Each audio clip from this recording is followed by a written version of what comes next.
The vanishing evidence. David noticed the disappearance on a perfectly ordinary Saturday morning. Sunlight streamed through the hallway window, illuminating dancing dust motes and the distinct, clean rectangle on the wooden shelf where the porcelain frog had sat for 7 years. The absence was more jarring than any presence. He blinked, thinking his eyes were deceiving him. But no, the space was empty. The frog, a garish, grinning thing they'd won at a shooting gallery in Prague during their first, blissfully broke trip together, was gone. He got on his knees, patting the floor beneath the shelf. He checked the cabinet below, moved a stack of magazines. Nothing. The silence of the apartment felt suddenly dense, watchful. "Natasha," he called, his voice slicing the quiet.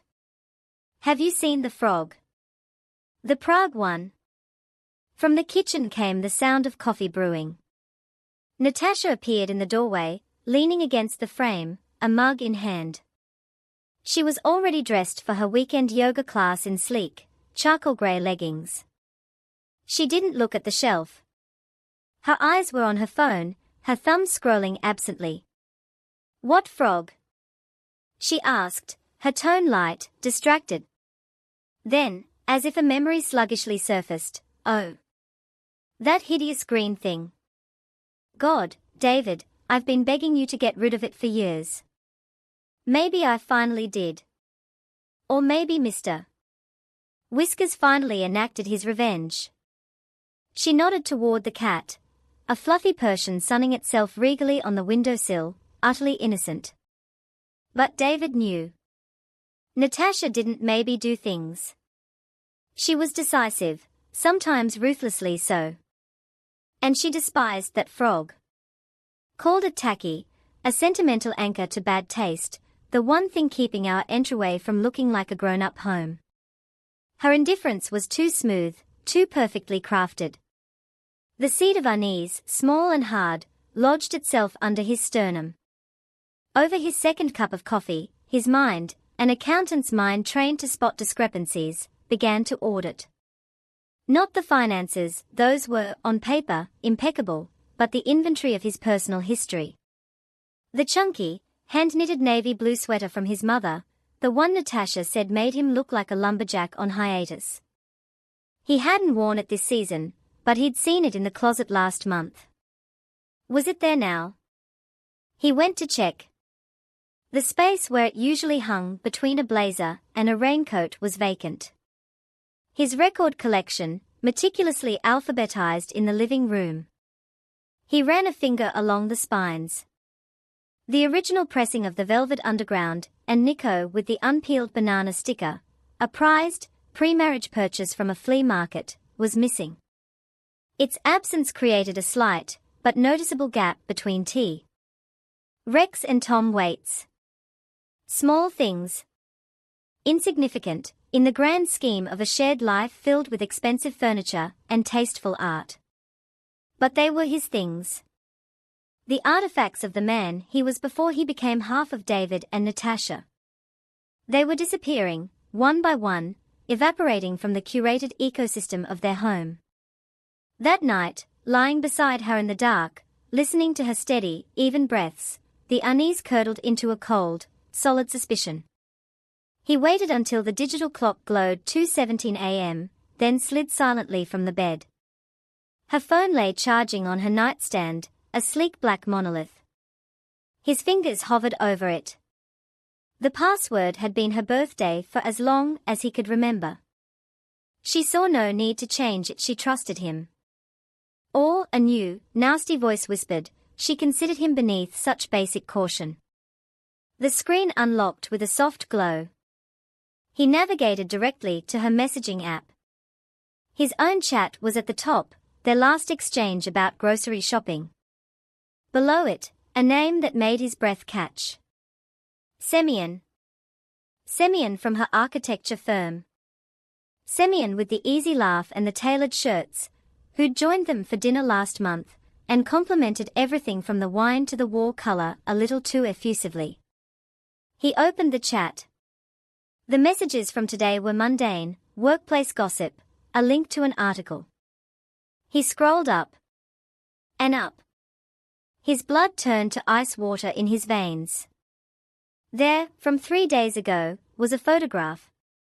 It was a photo of their own bedroom, taken at a strange, intimate angle, from Natasha's side of the bed, looking toward his empty pillow and the reading lamp on his nightstand. The composition was deliberate, almost possessive. The caption below, from Semyon, read: "Our view soon. Can't wait to redecorate. I'm already mentally tossing all this old clutter." A reply from Natasha, sent a minute later. "Patience. We are decluttering in stages. It's a process. But soon, it will all be ours. Every inch. Old clutter. Decluttering in stages. A process." The words burned into his brain. The frog. The sweater. The record. They weren't lost or misplaced. They were being curated out. Erased. The first phase of a hostile takeover of his own life. He felt a physical wave of nausea. He carefully placed the phone back, his hands trembling. He stood in the dark bedroom, looking at the shape of his wife under the duvet. She was a stranger. A beautiful, sleeping strategist planning his erasure. The next day, David became a ghost in his own home. He moved quietly, observing. He noted how Natasha now took her phone into the bathroom for her morning shower. He saw how her yoga classes on Tuesday and Thursday nights sometimes ran 2 hours long, and she'd return with damp hair and a vague, energized glow, not the serene calm of Savasana. He mentioned, offhandedly, a potential audit at work that might require him to travel to the regional office for a day next week.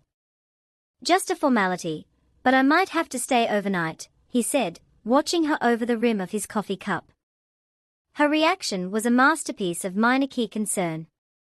"Oh, what a pain." "Well, do what you have to do." But her eyes, for a fleeting second, flickered with something else. Not disappointment. Calculation.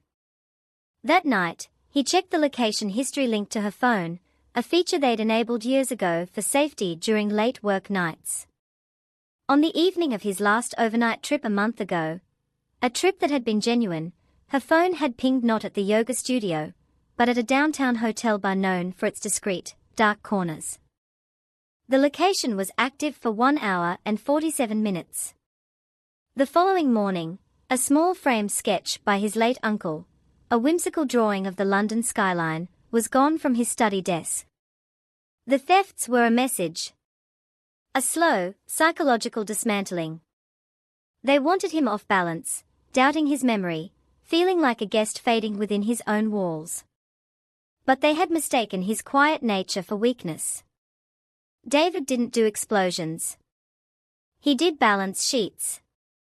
And the ledger of their marriage was now deep in the red. He began his countermove with cold precision. On his lunch break, he visited his bank manager, and, citing estate planning, severed all but the most basic household operating funds from their joint accounts, moving the bulk of his savings and investments into a new, private account. He quietly consulted a lawyer, not to file anything yet, but to understand the lay of the land. He updated the beneficiaries on his life insurance and retirement fund, names that had read Natasha Petrova for a decade. One afternoon, while Natasha was at work, he packed a single, unmarked cardboard box. Into it went the remaining fragments of his pre-Natasha life.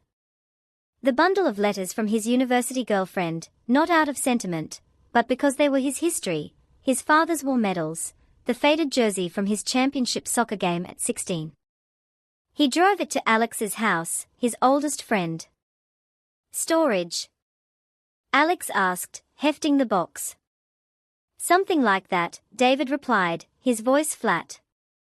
The final piece was evidence. He needed to see it, to make it undeniable.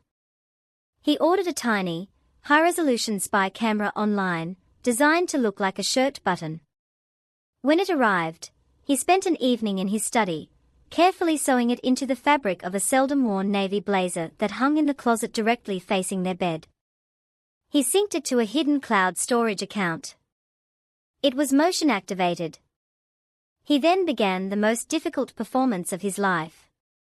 He became slightly more absent-minded. "Have you seen my favorite pen?" he'd ask. "I could have sworn I left the car keys right here." He played the confused, slightly dwindling husband, the man being gently, inexorably erased. He saw the look in Natasha's eyes, a blend of pity and triumphant contempt. The plan was working, she thought. He was fading. He announced his fabricated overnight business trip. He packed a small suitcase with theatrical sighing. He kissed her goodbye at the door, a dry brush of lips against her cheek. "I'll call you tonight," he said. "Don't worry if you're busy," she smiled, already turning away. "I have a late work thing with Semyon. A project deadline." He drove away, circled the block, and parked his car in the long-term lot at the train station. From there, he took a bus back to a cafe 3 blocks from their apartment building.